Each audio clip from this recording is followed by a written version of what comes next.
What's up guys, Great Squatch here. Today we will be reminiscing on the year of Lightfall, talking about the pros and cons and what did it bring and rating it. Now how will this be rated? It'll be rated on a scale of 1 to 10 and having story, loot, activities, raids, and or dungeons all affecting this rating. And remember, this is not objective. This isn't like the hard truth, just my thoughts on the year of Lightfall. So we're going to start out with the big one, Lightfall. One huge plus that I think a lot of people forget with Lightfall is the loadouts and the simplifying of mods for easier to accomplish build crafting. But I'm still waiting on more mods to make it more unique and individual, but you know, it is a huge plus, a huge quality of life. So we'll get into the meaty part. Story. The story of Lightfall is bad. In fact, it is so bad in my opinion that it could be cut out and the final shape will still probably make sense. You could take the first cutscene and the last cutscene of Lightfall, smush them together, and it would still make sense because there is really nothing from Lightfall that had any bearing on the entire story of Destiny as a whole, except the Veil. But to that, I would say it could have been explained in the final shape because of how poorly it was introduced in Lightfall, right? It couldn't have been hard for them to introduce it in any other way, and it'd be as good, if not better, than what it was in Lightfall.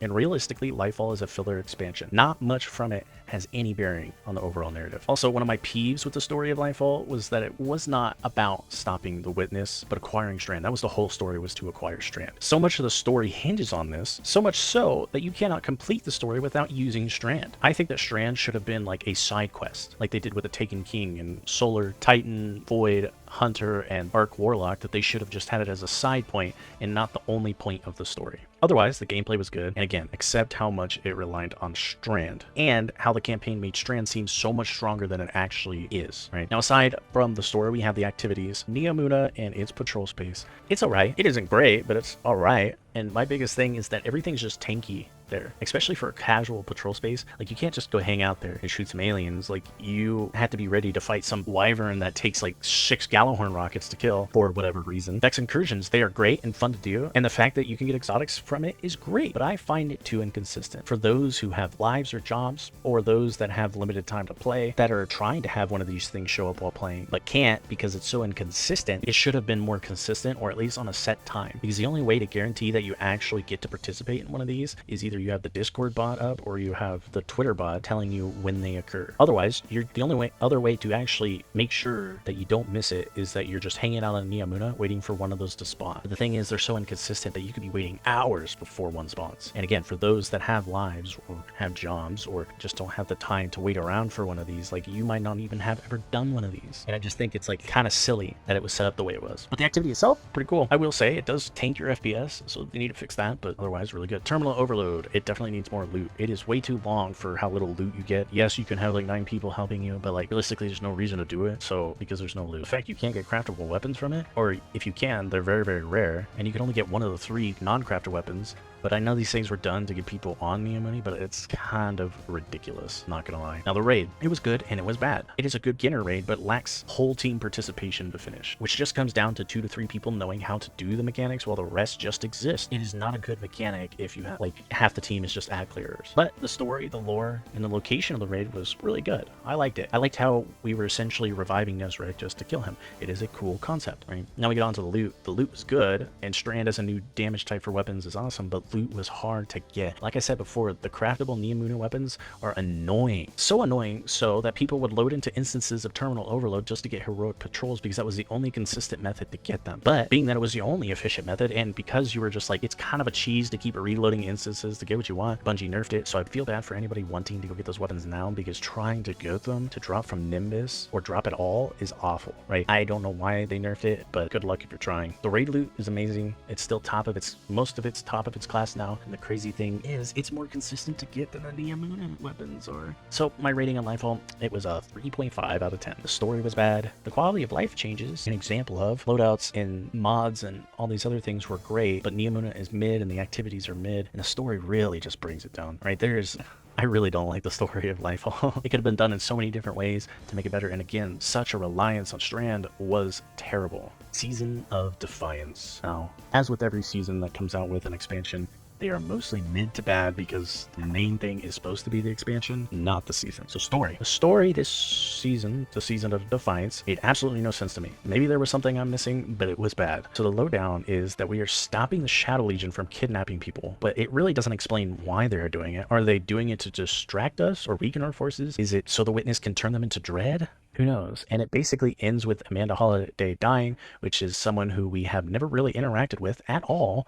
So it did not hit as I assumed they wanted it to. The only good thing was hearing Lance Reddick's stellar voice work over Amanda's death and it being some of the last voice lines he recorded before his passing, but that was the only good thing with this season's story. Now, Defiant Battlegrounds, they're alright. I just hope they don't turn them into Nightfalls, but they are really nothing new. Excalibur, cool mission, but ridiculous on Legend. It was definitely cool that the mission was it just kind of showed up and there was a whole exotic tie behind it and the lore was good for it, but like I said, was ridiculous on Legend. Now I understand not everything should be easy, but if the way a majority of the player base is getting through it by cheesing the mission, something about your mission is not fun. And most people play games for fun. It is kind of like the 0 Hour Legend and how a large portion of people cheesed it. It means something about the design is not fun and will ultimately be the reason why people stop playing your game. So, you know, make it fun, not just raise the difficulty for difficulty's sake. Rating for the season, it is a 3 out of 10 for me. So the story sucked and was not explained at all. The cool exotic mission, and it was the only reason it didn't get a 1. But I do really think that it was a terrible season. And again, the weapons were mid. They were meh. They were weapons. Nothing to write home about. Season of the Deep. Now we're gonna start off with story. Story was good, but the story needed to be in Lightfall. For us to be on the 2nd season of the cycle and just now have anything explaining who the witness is or even an inkling of how to follow him is ridiculous. And the fact that it still didn't explain what the veil really was, but that it's a construct of darkness, but what does that even mean? Like, it really didn't explain anything. So unless I'm missing something in the lore pages, but even that, like, if you're gonna have something so integral to the story, like, you should explain it through the story, not through the lore cards on the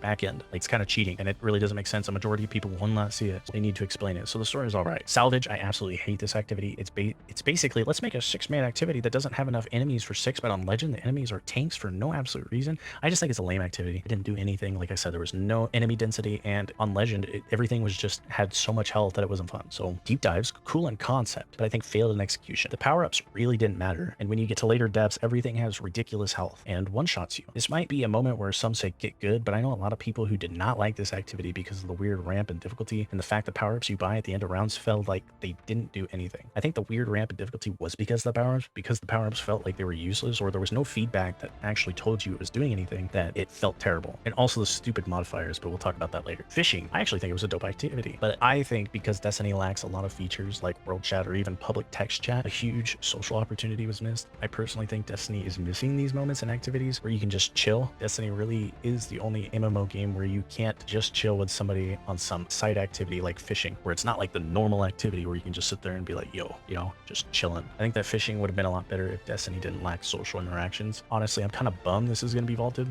but I think Bungie should learn from this activity because something like it can make a place relevant, such as a social space, where it's not just like go kill enemies at the social space, that, like, you know, you just hang out and actually make those spaces like social places. And it was all right that you got the pieces that you needed for the exotic from fishing. Like, it was whatever. It didn't really matter. And I guess there was an exotic mission. It was interesting that they included the exotic mission as part of the deep dives, but I personally didn't like the exotic mission, mostly because all the mission was a dark room with a tormentor. Like, the premise of an offshoot of deep dives is cool, but once you actually got into it, it wasn't crazy. It was meh. And then we also got Ghost of the Deep with Season of the Deep. It was good, but I think the boss health, it was good, but I think the boss's healths were obnoxious. This dungeon is the reason I probably won't solo another dungeon again. It just was not fun. The dungeon itself was cool, but the intro was too long and the bosses had way too much health. So you had to be running meta unless you wanted to spend 4 to 5 phases on normal trying to kill the bosses. And if you have ever done these encounters, you know how tedious it is to set up damage. But the aesthetic and the lore behind the dungeon is fantastic. Even the enemy density is fine, but the health of the bosses on normal is bad. And if you are just going to say get good, then I'm going to say I did do it solo. And the time it takes to get to damage is so long, and the amount of health the bosses have is so much that if you mess up damage once or died 2 to 3 phases in, you just wasted like 30 to 40 minutes of your life. I know there are damage setups that can cut down your damage or cut down the damage to minimal DPS phases, but I hate the menu game. It is the silliest thing I have ever seen. To go into your inventory mid-encounter to swap weapons is lame. And if I have to do that, that means your encounter was not designed well. Or at least the boss's health is way too much, because if I had to swap weapons, that means that, like, I can't just play the game. I have to go in and play some menu manager. It's just silly. And also,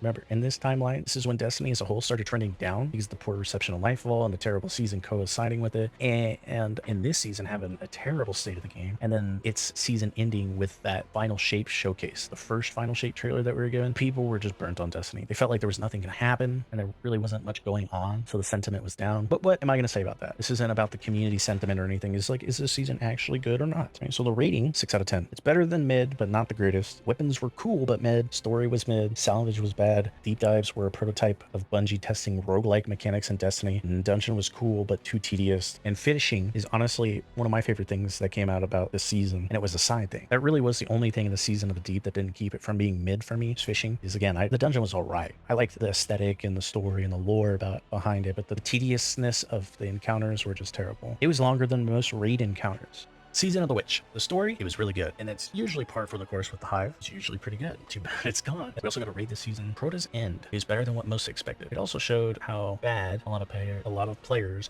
had gotten at raiding. And this was because of Root of Nightmares. But the loot was great. And I think it was a very solid raid. It was a lot more than people were expecting. Cards for the season, meh. An interesting idea, poorly executed. The only one that was good was Blades. And that was because it was noticeable to have constant heavy. Everything else was just mediocre. It didn't really do anything. So it just felt useless. And I don't think I've ever even interacted with the cards other than to pick them up. They were that bad. Savathun's Spire. Great, but pretty monotonous. I think if the cards either had more power or you could apply multiple at the same time, then it would have been better. And Altars of Summoning. Fantastic idea, but I think it was poorly executed. Why do I think that? Because of the weekly modifiers. I honestly believe that if there wasn't the stupid modifiers like Airborne and Grounded or Attrition, then it could have been a great place to try builds because you had the option to do easy, medium, and hard without having to lead the activity. But the modifiers made it so silly to test in that it literally forced you to play around these things, especially things like Attrition, so it really took the replayability out of it. I really didn't like it. Embargo Engine, cool puzzles. Yeah, that's about all I have to say about Embargo Engine. It was dope, and the loot for the season, pretty good. It wasn't anything crazy, nothing to really write home about, and I would give this season a rating of 7 out of 10. Honestly, it was a good season, despite being in a lull cycle of Destiny. What I mean by a lull cycle is when,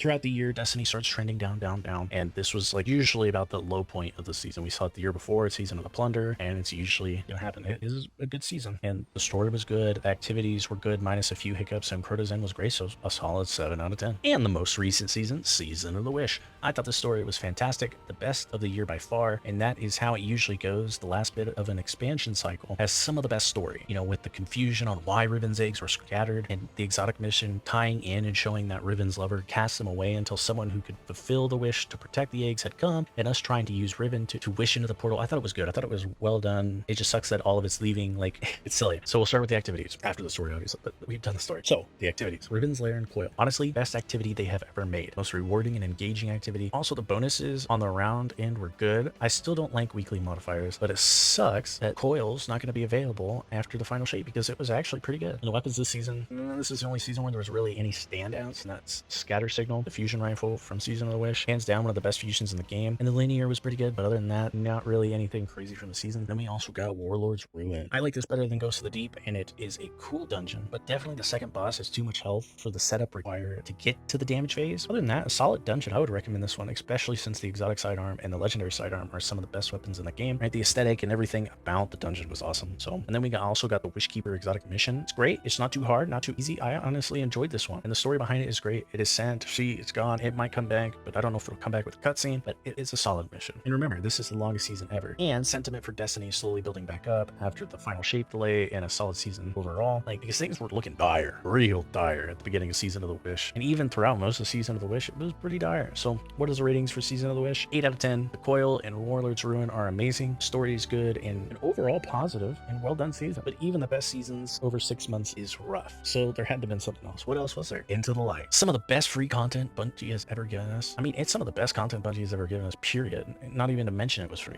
Onslaught is a fantastic mode. I'm glad it's sticking around after the Final Shape, and it is a place to test your builds and to get loot. I wish there was a tad bit more loot, but overall, it is a fantastic activity. It is nice to actually have an activity that can hop in and test a build and be like, well, it could do better, rather than being like, well, hop into maybe a strike or something and be like, this thing goes down at strikes, and then hop into something else and like, this thing sucks at this activity. Onslaught gives perfect testing ground. We got 2 exotic missions within Delight, the Whisper mission and 0 Hour. Honestly, I don't personally like the Whisper mission. I like the idea of it being a secret that was found in the world of Destiny back then, but I really didn't like the mission even back then. But 0 Hour, I think is dope. I think 0 Hour is a dope mission. I like the aesthetic, everything about it, the story. I love Outbreak Perfected. Like, that's a top tier mission. And Pantheon one's great if you're not with LGs. But the activity was cool, and hopefully they do something with the idea in the future. So overall, for a free update, 9 out of 10. It really isn't a season, but it is still one of the coolest things they've ever done. Let's hope Final Shape doesn't disappoint. So what is the rating on the year of Lightfall? The entirety of the year, all the seasons included, and not including player sentiment, just like the seasons that were available. I would say about 6 out of 10. What really brings this year down was the beginning of it. But it was a decent year, but nothing phenomenal happened. And I think the community sentiment throughout the year is a testament to